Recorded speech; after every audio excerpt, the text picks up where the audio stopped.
सारी सरकारी नौकरियां ले ली, सारे सरकारी इंस्टीट्यूशन को प्राइवेट कर दिया। भाई कितनी बड़ी गला फाड़ फाड़ के आपको बताएं कि जब रिजर्वेशन तो प्राइवेट सेक्टर्स में होगी ना, और रिजर्वेशन कोई गरीब को अमीर करने की योजना नहीं है। रिजर्वेशन आप जहां पे खड़े हैं, अगर आप पढ़ के आ रहे हैं, आप एजुकेशन अगर आपके पास है, बेसिक एजुकेशन 12वीं पास, उसके ऊपर पहुंच रहे हैं, तो आप जाके जॉब्स ले सकते हैं। हर एक स्पेसिफिक क्राइटेरिया जो जिस जॉब के लिए, जब पढ़ोगे ही नहीं, जिसे हमारा जो समाज जिसके बीच में हमसे लड़ाया जा रहा है, जिसे कहा जा रहा है कि ये सबसे ज्यादा रिसीविंग एंड पे है, सबसे ज्यादा हाशिए पे है, उसको अपॉर्चुनिटीज कितनी दी सरकार ने, उसके लिए कितने ऐसे स्कूल्स बनाए, कितने ऐसे कॉलेजेस बनाए जहां पे फ्री वो पढ़ेंगे, कितने इंस्टीट्यूशन, मैं तो कहती हूँ अशोका यूनिवर्सिटी बनाई ना, कितने कितने बड़े बड़े लोगों का पैसा लगा है, दोनों उसमें उनको रिजर्वेशन, जितने प्राइवेट सेक्टर है रिजर्वेशन दो, उनके बच्चों को बोलो कि इस प्राइवेट सेक्टर में जब तक आपका अपलिफ्टमेंट नहीं हो जाता, जब तक आपकी जनरेशन पॉपुलेशन जो बच्चे आ रहे हैं पढ़ के बराबरी की रेस में नहीं आ जाते, तब तक इनको फ्री यहाँ पे रखा जाएगा, पढ़ाया जाएगा। मौका नहीं दे रहे ना उनको, सारी मलाई आप लोग खा रहे हैं। देखिए दिस इज शीर नॉनसेंस। सारी मलाई अगर कोई खा रहा है ना, तो ये सो कॉल्ड जो मनुवादी, जो एक तबका जिसने सदियों से हम पे राज किया, वो खा रहे हैं। उनको आरक्षण भी चाहिए, पहले 100 साल का आरक्षण चाहिए, वैदिक आरक्षण, उसके बाद पूरा 100 साल, मतलब 100% आरक्षण मिला। वैदिक आरक्षण तब तो कोई हिस्सेदारी थी ना, मेरे दादा मम्मी पापा परदादा तब तो नहीं पढ़ते थे ना, अधिकार ही नहीं था, मंदिर तक जाने का अधिकार नहीं था, वेद ग्रंथ सुनने का अधिकार नहीं था, सुनोगे तो कानों में शीशा पिघला के डाल दिया जाएगा। तो ध्यान, अपने भाई को, अपने परिवार को कोई मारता है, वो हमें डिवीजन क्रिएट करने की कोशिश कर रहे हैं। जिन्होंने 100% का आरक्षण लिया, 100% आरक्षण 3000 साल, उनसे तो आप सवाल नहीं करेंगे, है दम तो जाके पूछे ना उनसे कि आपका कैसे कब्जा था, कैसे आपका बच्चा, पूरा सुप्रीम कोर्ट पे कब्जा उनका, हर एक चीज, सारे संसाधनों पे कब्जा, ब्यूरोक्रेसी पे कब्जा उनका। भी आपने सुना बिहार में कितने ब्यूरोक्रेट्स हैं, सिर्फ एक भूमिहार जाति से सारे के सारे।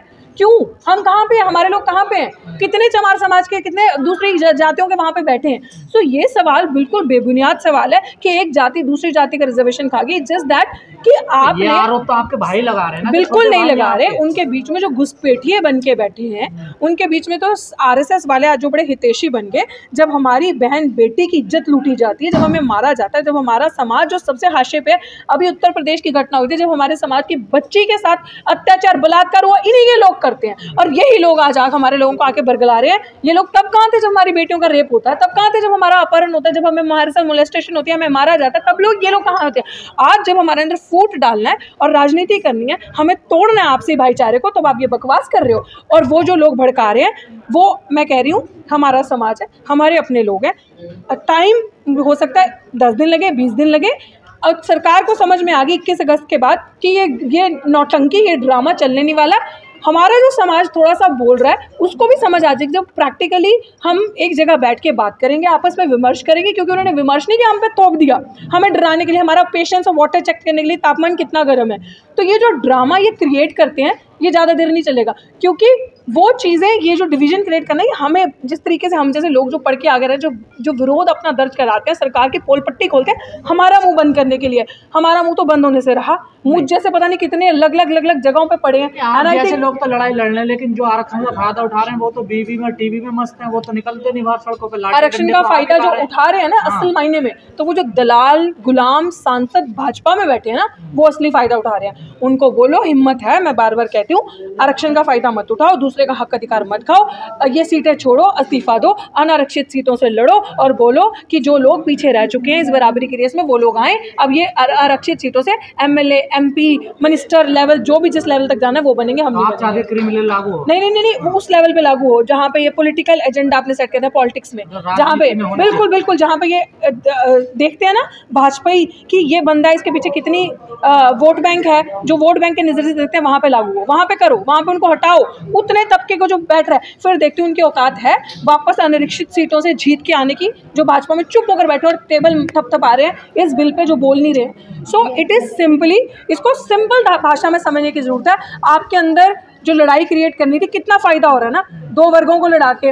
वो अब कह रहे हैं कि जो ये तबका है वो हिंदू तबका है, ये इसी ने धर्म की रक्षा करी है। एक बाबा उनका बोल रहा है कि जो उनके गुरु हैं वो ब्राह्मण हैं, इस तरीके से। तो ये पूरा एजेंडा पूरे चल पड़े हैं, ये पूरी तैयारी पे हैं कि किस तरीके से इन 2 परिवारों को तोड़ा जाए आपस में, जो कि एक है। बाबा साहेब ने एक होमोजीनियस आइडेंटिटी बनाई थी, जैसे आपने अभी सुना कि क्यों बनाया था। दलित को, जितनी छोटी छोटी जातियों को शेड्यूल्स के अंदर एक जाति बना दिया था सब शेड्यूल के अंदर की शेड्यूल कास्ट है, ताकि जब आप लड़ो, जब आपका अधिकारों का हनन हो, जब सुप्रीम कोर्ट आपके खिलाफ, सरकार सुप्रीम कोर्ट के थ्रू इस तरीके के फैसले आपके अगेंस्ट सुनाए, तो आप कलेक्टिवली, जैसे 2 अप्रैल 2018 को आए थे, जैसे 5 मार्च 2019 में रोस्टर के आंदोलन पे आए थे, जैसे एब्जॉर्प्शन के आंदोलन में यूनिवर्सिटी के अंदर आप इकट्ठे हुए थे, तो आप इस तरीके से एक कलेक्टिव आइडेंटिटी बन के इकट्ठे और विरोध दर्ज करो। सरकार वो तोड़ना चाहती है, क्योंकि सरकार का ये तो जस्ट एक लेवल है, इसके आगे जो होगा वो आप उसकी आप इमेजिन भी नहीं कर सकते अगर हम जैसे लोग अभी बोले नहीं, समझे भाई। इसीलिए हम जैसे लोगों का बोलना, विरोध दर्ज करवाना ज़रूरी है।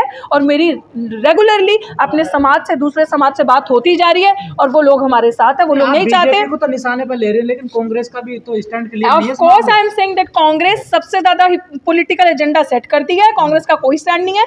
मिस्टर गांधी जिन्होंने संविधान को एक प्रोडक्ट बनाकर बेचा और पॉपुलैरिटी गेन करी, वो सड़कों पर इस चीज़ के लिए नहीं निकल के आए। दलित आदिवासियों को सबसे ज़्यादा देखने की ये ज़रूरत है कि आपके संविधान जो आपकी आइडेंटिटी है, जिसने आपको सब कुछ दिया, जिसने आज़ादी के बाद जब वो उसका ढांचा बना, उसके अंदर जो चीज़ें लिखी गई, आज उसकी वजह से ये मीडिया है, आज उसकी वजह से डॉक्टर तो बोल पा रही है, उसको बचाने का जब आपने जिम्मा उठाया तो किसी ने प्रोडक्ट बना के उसको बेचा, उसकी मार्केटिंग करी, और वो ही जो आज उनको सड़क पे हमसे सबसे पहले होना चाहिए था। इवन जिसको मैं बार बार कहती हूँ, जो ठगबंधन बना था, इस ठगबंधन को, जिसे आप लोग गठबंधन कहते हैं, और जो एक ठगबंधन था जो दलित गरीबों को ठगने आया, उनका वोट लेने आया, इस ठगबंधन को राह दिखानी चाहिए थी, इस ठगबंधन को गाइड करना चाहिए था, इस ठगबंधन को सबसे पहले विरोध दर्ज करवाना चाहिए था सड़कों पर कि भाई सभी दलित, शोषित, वंचित जातियां जिन्होंने हमें वोट देकर ऑपोजिशन का लीडर बनाया, वो सब सड़कों पे आ जाओ, सब लोग, ये आपके हकों का बहुत बड़ा डाका हो रहा है। मिस्टर गांधी को कहना चाहिए था कि भाई मैं तो जंतर मंतर पे सड़क पे बैठ रहा हूँ, और मैं जंतर मंतर पे सड़क पे बैठ के बोल रहा हूँ सुप्रीम कोर्ट के 7 जजों का फैसला गलत है, और इस फैसले के अगेंस्ट मैं हूँ, और ये फैसला सिर्फ डिवीजन करने का है। हम सब एक आइडेंटिटी, और मुख्यमंत्री कह रहे हैं हम लागू करेंगे इसको, बहुत अच्छा फैसला। मैं वही तो बोल रही हूँ, यहीं से